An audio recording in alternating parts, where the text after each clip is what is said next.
After months of tight restrictions, Queensland has opened its border to large parts of New South Wales today. Reporter Jennifer Huxley joins us now from Coolangatta. Hi there, Jen. So I understand people were lining up ready to cross at 1 a.m. when the restriction was lifted. Ros, they were. And look, while us Queenslanders would like to believe that's because they were just so desperate and excited to be allowed to come back into Queensland, I do suspect it was because they were preparing for the quite lengthy checkpoint delays that they had experienced in previous versions of those restrictions being opened up. But at this stage, the delays have been between about 30 minutes and 45 minutes, and police have actually said they've been pleasantly surprised by this. That said, that they did pick up between 1 a.m. and 6 this morning. About 30 people were turned back, and they're anticipating a few more at this stage.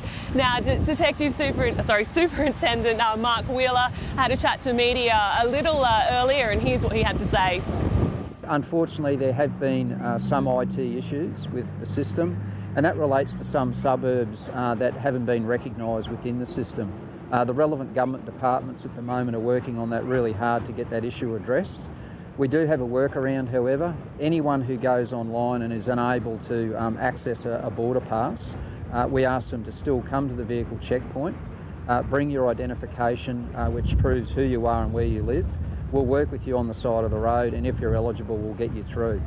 So Jen, there has been that confusion about the paperwork that people need. Has that been sorted out now?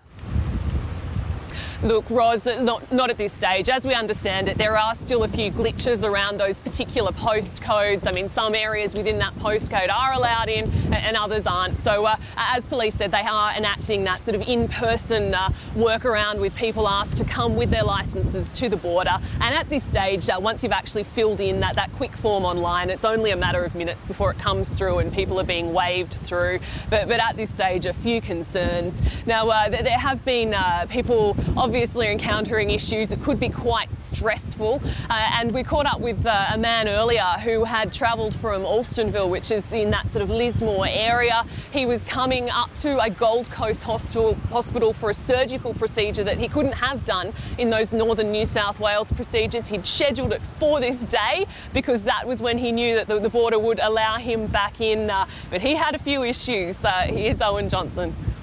We got to the standard new border pass, which is open to people in the bubble, and I'm in the bubble. That was rejected with the recommendation that I go and do the health pass. I went and did the health pass, I got right to the bottom of that, and I was told to go back and do the standard pass.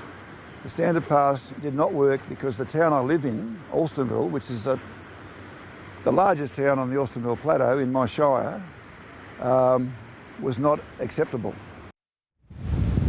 Look, Ros, thankfully he did manage to get over the border and in for that surgery in time. And look, like police are urging as well, and that was Ian Johnson, he was saying, urging people to be kind to police, and it worked out for him. So look, at this stage, of course, there are delays, there is a little bit of confusion, everyone urging to be patient, to be kind to one another. And as you can see, Ros, it is absolutely blowing a gale, and it's coming from the south, so perhaps there will be some wind-assisted border crossings this afternoon. Jen, thanks.